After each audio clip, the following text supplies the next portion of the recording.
नमस्कार, VIP news में आपका स्वागत है। आपके साथ मैं हूं आस्था श्रीवास्तव। बिहार में कोरोना टीकाकरण अभियान के तहत 18 से 44 साल के 79,238 लोगों को पहले दिन कोरोना का टीका दिया गया।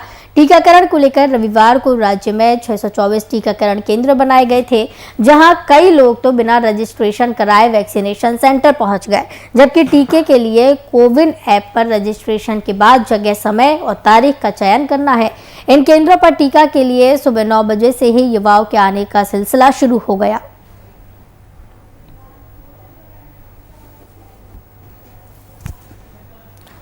आपको बता दें कि बिहार में 18 साल से ज्यादा की उम्र के लोग टीका दिया गया है। 18 प्लस के लोगों को 79,238 लोगों को पहले दिन टीका दिया गया है और टीके को लेकर लोगों में काफ़ी उत्साह देखने को मिला है। कई लोग बिना रजिस्ट्रेशन कराए ही टीका लेने के लिए यहां पहुंच गए हैं और जिस तरीके से टीकाकरण अभियान का तीसरे चरण की शुरुआत हो चुकी है बिहार में, कई लोगों में अब ऐसी उम्मीद भी कई लोग जता रहे हैं कि युवाओं को अब टीका लगेगा तो कहीं ना कहीं युवा भी अब कोरोना महामारी से बच सकते हैं, क्योंकि कोरोना महामारी से बचने का एकमात्र ऐसा उपाय नजर आता है टीकाकरण, वैक्सीनेशन, जिसको लेकर युवाओं में उत्साह देखने को मिला है। तो कहीं ना कहीं युवाओं में उत्साह जिस तरीके से देखने को मिला है, भरपूर उत्साह है। बिना रजिस्ट्रेशन के कई लोग इस दौरान पहुंच गए टीकाकरण के लिए। कोरोना टीकाकरण अभियान का तीसरा चरण शुरू हो चुका है। युवाओं को अब टीका दिया जा रहा है। 18 प्लस के जो युवा है 45 साल तक, उन्हें अब टीकाकरण शुरू हो गया है। 79,238 लोगों को टीका दिया गया। इसके लिए आपको बता दें कि रविवार को राज्य में 624 टीकाकरण केंद्र बनाए गए हैं। सरकार भी टीकाकरण के लिए तैयार थी। बताते चले कि 1 मई से तीसरे चरण के टीकाकरण की शुरुआत होनी थी, लेकिन वैक्सीनेशन का शुभारंभ नहीं हो पाया। टीके की खेप समय से नहीं पहुंच पाई, जिसकी वजह से 1 मई से जो शुरुआत तीसरे चरण की होनी थी उसकी नहीं हो पाई। लेकिन बिहार में बहुत जल्द टीका मुहैया करा दिए गए और शुरुआत कर दी गई। इस खबर की तमाम जानकारी के लिए हमारे साथ संवाददाता कुमार गौतम जुड़े हुए हैं सीधे। गौतम, तीसरे चरण की शुरुआत बिहार में हो चुकी है, लोगों में उत्साह देखने को मिल रहा है। अगर ग्राउंड जीरो की बात करें, टीकाकरण केंद्रों की बात करें, क्या कुछ देखने को मिला? देखिए, ग्राउंड जीरो पे कल जो स्थितियां थी वैक्सीनेशन को लेकर के, तो काफी उत्साह देखने को मिल रहा था।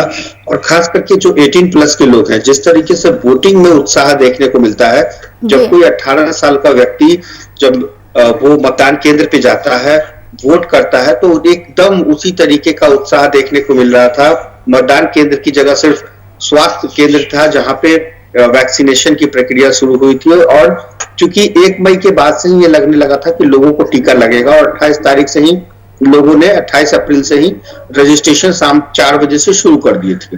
लेकिन 1 मई को नहीं लग पाया, वैक्सीन की कमी थी, जिसकी वजह से लोगों के अंदर थोड़ी सी नाराजगी थी। लेकिन जब मुख्यमंत्री नीतीश कुमार ने, स्वास्थ्य विभाग ने जब ऐलान कर दिया कि अब इनको टीका दिलवाया जाएगा, और ये जब प्रक्रिया कल से शुरू हुई तो तकरीबन 80,000 ओवरऑल लोगों ने टीका लिया है, 79,000 समथिंग। लेकिन राजधानी पटना में ये आंकड़ा ज्यादा नहीं बढ़ पाया, क्योंकि महज 16 केंद्रों पर ही 1600 के आसपास लोगों ने टीके लिए हैं। लेकिन अभी मैं एक अच्छी खबर बता दूं कि आज से एक नया फरमान जारी हुआ है, एक नया आदेश जारी हुआ है, जिसमें राजधानी पटना में जहां पे सिर्फ और सिर्फ 16 केंद्र थे, वहां अब 53 केंद्र बनाए गए हैं। यानी कि आज से पटना में वैक्सीनेशन का काम और भी रैपिडली होगा, तेजी से होगा, जहां पर 53 स्वास्थ्य केंद्र बनाए गए हैं, जिसमें स्कूल और कॉलेज भी शामिल है। अस्पताल में सिर्फ जांच होंगे। यानी कि जिस तरह से मतदान केंद्र में स्कूलों का प्रयोग किया जाता था, कॉलेज का प्रयोग किया जाता था, मतदान केंद्र बनाए जाते थे, ठीक उसी तर्ज पर 18 से लेकर के ऊपर के लोगों को, 18 प्लस के लोगों को अब राजधानी पटना में वैक्सीनेशन दी जाएगी। और टोटल जो आंकड़े हैं उसमें तकरीबन 79,000 समथिंग जो पूरे बिहार में है, उसमें राजधानी पटना में तकरीबन 1600 से 1700 के बीच में, जिसमें पुरुषों के साथ साथ महिलाएं यानी कि लड़कियां भी बहुत ज्यादा तेजी से एक्टिव दिखी, जिन्होंने वैक्सीनेशन लेने के बाद एक थंब भी दिखाया। उन्होंने उत्साह जताया कि मैंने भी टीका ले लिया है, कोरोना के खिलाफ इस मुहिम में हम भी शामिल हो गए। यानी एक बहुत अच्छी बात है, एक उत्साह होना। एक दूसरी बात, सोशल मीडिया पर उन्होंने अपनी तस्वीरें भी जारी की। मतलब जिस तरह से वोटिंग होती थी, लोग वोट निकल करके ऐसे फिंगर दिखाते थे, तो ठीक उसी तरीके से वैक्सीनेशन को लेकर के भी लोगों ने अपनी तस्वीरों को सोशल मीडिया पे शेयर किया। तो ये अच्छी बात है। लोगों को अब लगने लगा है कि एकमात्र वैक्सीन ही उपाय है जिसके जरिए अब कोरोना से जंग जीती जा सकती है। शुरुआत के दिनों में आपको याद होगा कि किस तरह से एक बेचैनी थी मन में, एक संशय था कि जी बिल्कुल गौतम, वैक्सीनेशन को लेकर संशय की स्थिति बनी हुई थी लोगों के मन में, लेकिन जिस तरीके के 2 चरणों में निकलकर नतीजे सामने आए तो तीसरे चरण के लिए युवा और भी ज्यादा उत्साहित नजर आए। बिल्कुल, मैंने पहले कहा कि जिस तरह से मतदान केंद्र में वोट डालने के लिए लोग उत्साहित होते हैं, और खास करके वैसे लोग जो 18 साल का उम्र पूरा करते हैं, लेकिन यहाँ 18 से लेकर के 44 साल के लोगों के अंदर उस उत्साह देखने को मिला, क्योंकि ये पहली बार एक ऐसा वैक्सीन लेने जा रहे हैं जिससे पूरा देश इंतजार कर रहा है। मतलब वैक्सीन ही अब एकमात्र विकल्प है जो आपको कोरोना की जंग को लड़ सकता है। आपके अंदर वो चीजें जब स्कैन होके आ जाएगी तो कोरोना का अटैक 99% खतरा खत्म हो जाएगा, टल सकता है। तो लोगों को पता है कि अब कोरोना के संग जीना है तो वैक्सीन लगाना होगा। अब लोगों को जो मोबाइल में जो कॉलर ट्यून आ रहा था कि 2 गज की दूरी, मास्क है जरूरी, वैक्सीन भी है जरूरी, तो अब लोगों को अब ये अपने इस कॉलर आईडी टोन में जो वैक्सीन की जो बातें की जा रही थी, तो अपनी वैक्सीनेशन का इंतजार करें।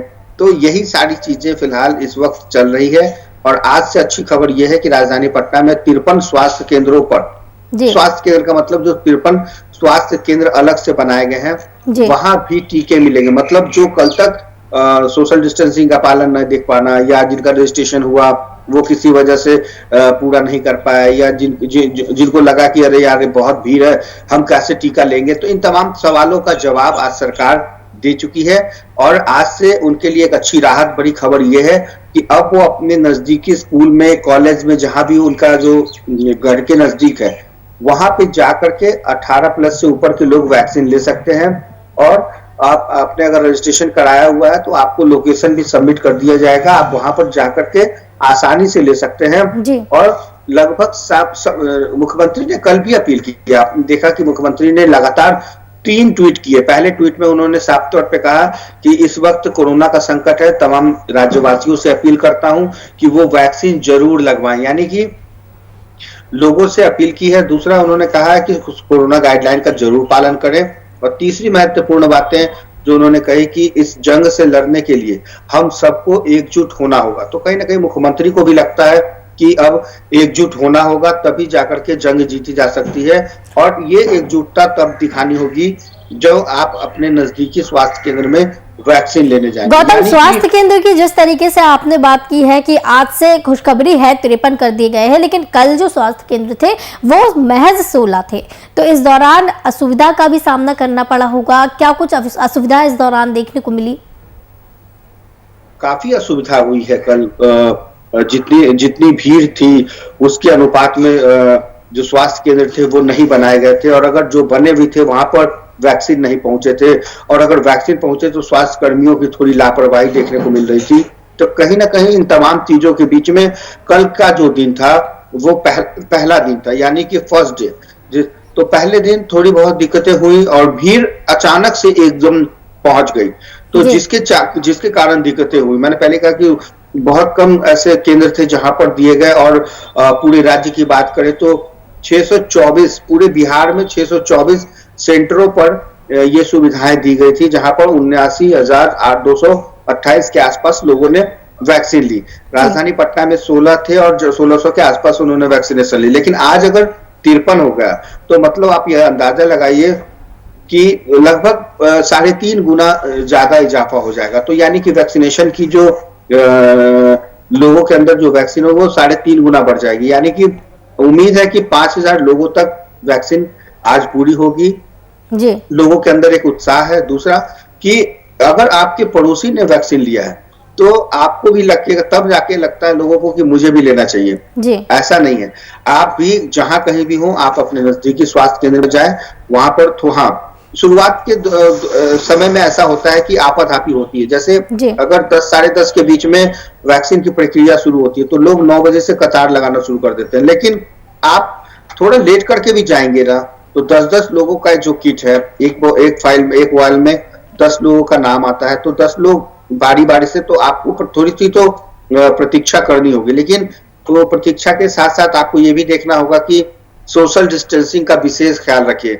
आप कल खगड़िया की तस्वीर देख लीजिए, भागलपुर की तस्वीर देख लीजिए, लोगों ने वैक्सीन तो लगवाई है लेकिन इस वैक्सीन की उत्सुकता ने उन्होंने सोशल डिस्टेंसिंग का, 2 गज की दूरी का ख्याल नहीं रखा है। तो ये ख्याल रखना होगा।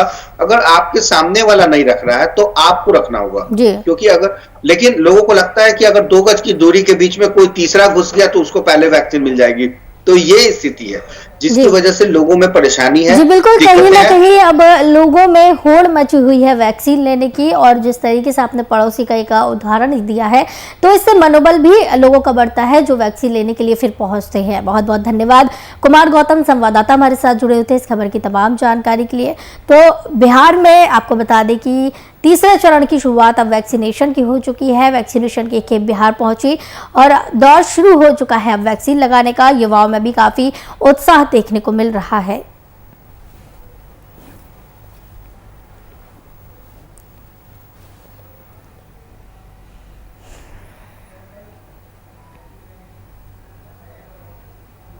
मुख्यमंत्री हेमंत सोरेन ने रविवार को घोषणा की है कि राज्य में ओलावृष्टि से फसलों को हुए नुकसान की भरपाई राज्य सरकार करेगी। उन्होंने कहा कि इस संबंध में सरकार की ओर से जरूरी आदेश दिए जा रहे हैं। जिलों में उपायुक्त फसलों को क्षति का आकलन कर 1 सप्ताह के अंदर मुआवजे की राशि किसानों को दी जाएगी। तो अब हेमंत सरकार नुकसान की भरपाई करने को तैयार हो रही है। जिस तरीके से ओलावृष्टि की वजह से फसलों को नुकसान हुआ है, कहीं ना कहीं अब सरकार इसकी जिम्मेदारी पूरी तरीके से उठाने को तैयार हो रही है।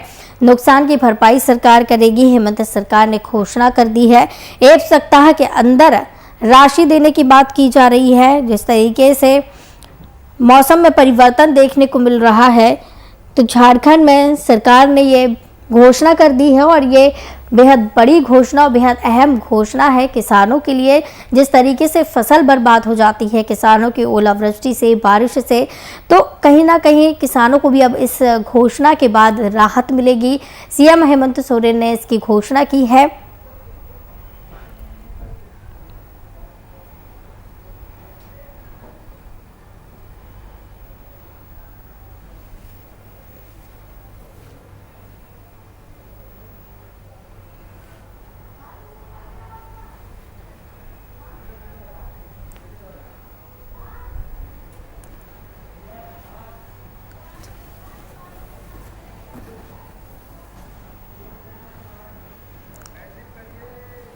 आपको बता दें कि फसलों की नुकसान की भरपाई राज्य सरकार करेगी। हेमंत सोरेन ने घोषणा कर दी है और कोरोना काल की शुरुआत से ही राज्य सरकार सतर्क नजर आ रही है और जनता को हो रही परेशानियों को दूर करने की कोशिश कर रही है।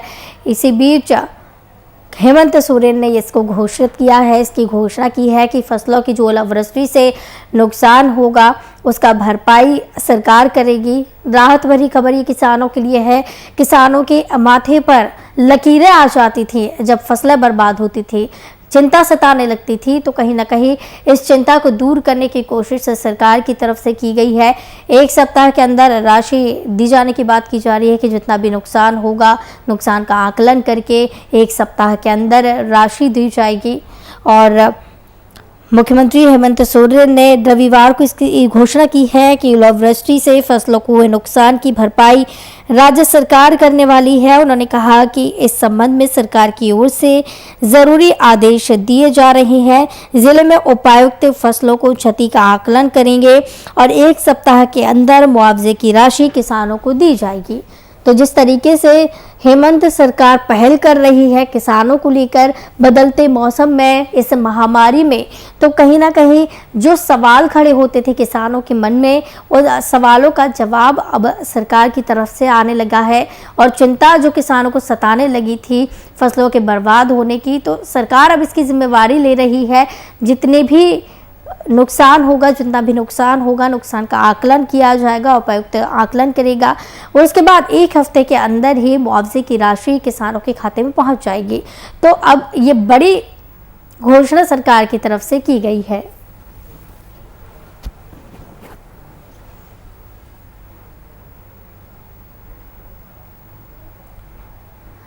आपको बता दें जिस तरीके से ये हेमंत सरकार की तरफ से घोषणा की गई है, बेहद बड़ी खबर है, बेहद बड़ी घोषणा की गई है। इस खबर की तमाम जानकारी के लिए हमारे साथ बिहार झारखंड संपादक कुंदन कृतज्ञ जी जुड़े हुए हैं।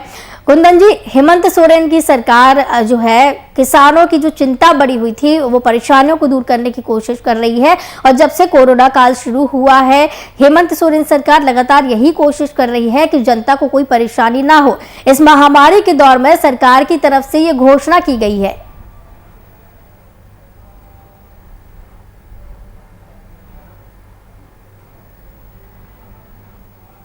आ रहे हैं कल के आंकड़ों को अगर हम छोड़ दें तो इसके अलावा जो आंकड़े आ रहे हैं वो आंकड़े काफी विचलित करने वाले हैं और काफी परेशान करने वाले हैं। और इसी बीच में राज्य पर दूसरी आफत आई है मौसम के मार के रूप में। राज्य में पिछले पश्चिमी विक्षोभ की वजह से राज्य में पिछले 5-6 दिनों में बारिश और ओलावृष्टि हुई है राज्य के विभिन्न जिलों में, जिसमें गुमला, लोहरदगा, पलामू, हजारीबाग और कोडरबा का कुछ इलाका माना जा रहा है।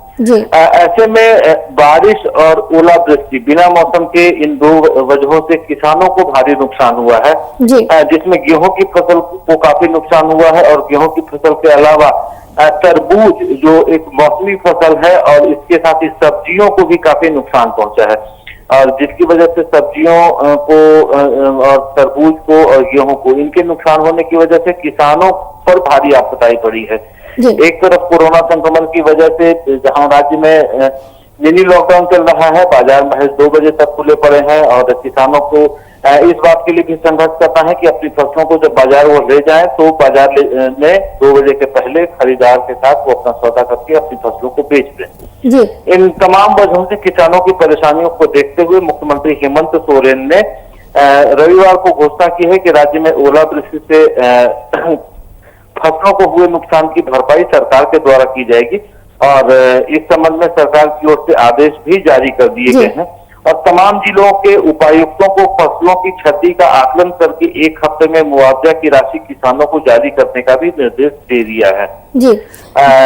कृषि विभाग और गृह कारा एवं आपदा प्रबंधन विभाग भी किसानों के हुए नुकसान की एक रिपोर्ट बना रहा है और दूसरी तरफ कृषि विभाग को भी तमाम नुकसानों के आकलन का जिम्मा सौंप दिया गया है और इसके लिए कृषि विभाग ने तमाम जिले के उपायुक्तों को निर्देश दिया है और उनसे रिपोर्ट मांगी है कि उनके जिले में कितने क्या नुकसान किसानों को हुआ है और इसके लिए 11 मई तक का समय जिला के उपायुक्तों को दिया गया है। तो कुल मिलाकर यह कह सकते हैं कि किसानों के ऊपर जो आफत आई थी उसको तात्कालिक तौर पर राहत पहुंचाने के लिए सरकार ने यह कदम उठाया है। अच्छा जी कुंदन जी, एक तो महामारी चल रही है, कोरोना संक्रमण चल रहा है, इतनी बड़ी संख्या में संक्रमण के नए मामले सामने आ रहे हैं, एक बार ये और दूसरी बार मौसम की तरफ से सरकार पर पड़ गई है सीमित संसाधन की जिस तरीके से बात की जा रही थी। स्वास्थ्य व्यवस्था को लेकर पहले ही दबाव सरकार के ऊपर है कि स्वास्थ्य व्यवस्था को कैसे सुधारा जाए। अब ये कृषि से जुड़ी हुई ये जो आपदा आन पड़ी है सरकार के ऊपर, ये जो विपदा आन पड़ी है, तो क्या परेशानी सरकार को हो रही है इस दौरान? जो रिपोर्टों की माने तो रिपोर्ट हमारे यहाँ बताते हैं कि लगभग 80% राज्य की जनता जो है वो कृषि आधारित उद्योगों पर निर्भर करती है जी। और यहाँ पर हमारे आय का कह सकते हैं कि आजीविका का मुख्य साधन भी कृषि ही है। ऐसे में आपको बता दें कि 2020 में जो लॉकडाउन हुआ था देश में, जिसमें कि संपूर्ण लॉकडाउन था और उसमें तमाम तरह की आर्थिक गतिविधियां बंद कर दी गई थी जी। उसमें अगर राज्य को बहुत ज्यादा नुकसान नहीं हुआ था तो वो कहीं ना कहीं उसकी वजह थी कृषि आधारित उद्योग और किसान। तो जाहिर सी बात है झारखंड की अर्थव्यवस्था का एक मुख्य आधार कृषि है और ऐसे में मौसम की वजह से अगर किसानों को और फसल को नुकसान हो रहा है तो राज्य के लिए यह गंभीर चिंता का विषय है और राज्य की चिंता के साथ साथ किसानों के लिए भी चिंता का विषय है, क्योंकि किसान यहाँ पर बहुत ही निम्न श्रेणी के किसान हैं और इनकी जो जोत जमीन होती है, जिस जमीन पर यह खेती करते हैं, वह बहुत कम मात्रा में होती है। बड़े किसानों की संख्या झारखंड में कम है जो 10 एकड़ 5 एकड़ की जमीन पर खेती करते हो या जिनकी फसलें लगती हो। तो जाहिर सी बात है सीमांत किसान है और सीमांत किसान होने की वजह से उनकी आर्थिक परेशानी का सबब बन जाता है और ऐसे में झारखंड में किसानों के द्वारा आत्महत्याओं का भी मामला देखने को सामने आया है, जहां फसलों में हुए नुकसान और बैंकों के द्वारा कर्ज की उगाही के लिए जब उनके ऊपर दबाव डाला जाता है तो किसान आत्महत्या भी करते रहे हैं। तो इन तमाम चीजों को देखते हुए सरकार ने भी एक उचित कदम उठाया है और इस उचित कदम से अभी आकलन किया जा रहा है और सरकार का स्पष्ट निर्देश है कि किसानों को जल्दी ही सहायता राशि उपलब्ध करा दी जाए ताकि किसानों को किसी भी प्रकार से आर्थिक संग्रहालय या आर्थिक समस्या का सामना ना करना पड़े। जी बिल्कुल, जिस तरीके से निम्न किसान आप बता रहे हैं कि वहां पर मौजूद है और जो परेशानी जो चिंता उनके सर पर आ रही थी, चिंता जिस तरीके से हो रही थी किसानों को, मौसम करवट बदल रहा था, परेशानी बढ़ रही थी, महामारी चल रही थी, तो आर्थिक स्थिति को लेकर जो चिंता हो रही थी, तो कहीं ना कहीं सरकार की अब इस घोषणा के बाद से किसानों की चिंता की लकीरें हट गई हैं और राहत की खबर ये चिंता की है, ये किसानों के लिए है। बिल्कुल, देखिए अगर किसानों की बात कर लें तो जो झारखंड की स्थिति है, झारखंड में देखिए अधिकतर जमीन पर एक फसलीय खेती ही होती है। झारखंड की जो भी खेती योग्य जमीन है उस जमीन पर, उस भूमि पर मल्टी क्रॉपिंग नहीं होता कि एक साल में 3 या 4 फसलों का इस्तेमाल कर लिया जाए। यहाँ पर बहुत कम मात्रा में गेहूं की फसल लगाई जाती है और वो भी कुछ सीमित इलाकों में। बाकी पूरे झारखंड में सब्जियों की फसल ज्यादा लगाई जाती है और साथ ही धान की पैदावार यहाँ पर काफी अधिक संख्या में किसान करते हैं और अगर यहाँ पर खेती योग्य जो जमीन है उस जमीन पर अगर सबसे अधिक कुछ पैदावार होता है तो वो धान की पैदावार की जाती है। तो सिंगल क्रॉपिंग ट्रेंड और बिल्कुल सीमांत किसान होने की वजह से यहाँ पर किसानों के आर्थिक हालात हमेशा से संग्रहाली के रहे हैं और शायद यही वजह है कि झारखंड खेती के मामले में बहुत उन्नत नहीं कर पाया है या बहुत उन्नति के यहाँ पर कह सकते हैं स्कोप नहीं दिखाई देते हैं। तो इन परिस्थितियों में किसानों के द्वारा जो फसलें पैदा की जाती हैं या तो उन फसलों को किसान खुद के इस्तेमाल के लिए पैदा करते हैं या फिर बहुत ही मामूली रूप से उसे बेच पाने में सक्षम होते हैं। सब्जियों की पैदावार जो होती है मुख्य रूप से सब्जियों की पैदावार से ही उनकी आजीविका का हिसाब किताब चलता है। ऐसे में ओलावृष्टि, बारिश और वो भी बेमौसम कह सकते हैं कि सब्जियों के लिए और गेहूं के लिए काफी घातक और नुकसानदेह है।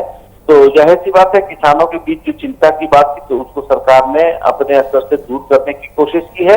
अब यह एक अहम बात होगी कि किसानों के नुकसान का आकलन जिला उपायुक्त कितना सही तरीके से कर पाते हैं और कितनी शीघ्रता पूर्वक कर पाते हैं, यह एक दूसरा सवाल होगा, क्योंकि जितनी जल्दी और जितनी सटीक यह कार्रवाई होगी किसानों को उतनी ही जल्दी और उतना ही सटीक मुआवजा मिल पाएगा। जी जी बिल्कुल, जिला उपायुक्त को अब दे दी गई है इसकी जिम्मेवारी। जिला उपायुक्त इसका आकलन करेंगे कि कितना नुकसान किस फसल का, किस किसान का हुआ है और रिपोर्ट तैयार करके फिर वो सरकार की तरफ से कृषि विभाग में भेजी जाएगी। तो कहीं ना कहीं अब ये चिंता की जो विषय था किसानों के लिए अब ये राहत भरी खबर मुख्यमंत्री की घोषणा के बाद आ गई है किसानों के लिए। बहुत बहुत धन्यवाद बिहार झारखंड संपादक कुंदन कृतज्ञ जी हमारे साथ जुड़े हुए थे इस खबर की तमाम जानकारी के लिए। तो कहीं ना कहीं अब मुख्यमंत्री के द्वारा ये जो घोषणा की गई है 1 सप्ताह के अंदर राशि देने की, मुआवजा देने की, जो नुकसान हुआ है किसानों को उसकी भरपाई करने के लिए, तो राहत भरी खबर ये किसानों के लिए है। झारखंड में मुख्यमंत्री तमाम प्रयास कर रहे हैं कि परेशानी ना हो जनता को, और इस महामारी के दौर में भी मुख्यमंत्री की तरफ से ये अहम घोषणा की गई है। वीआईपी न्यूज के बुलेटिन में फिलहाल इतना ही। मुझे दीजिए इजाजत, नमस्कार।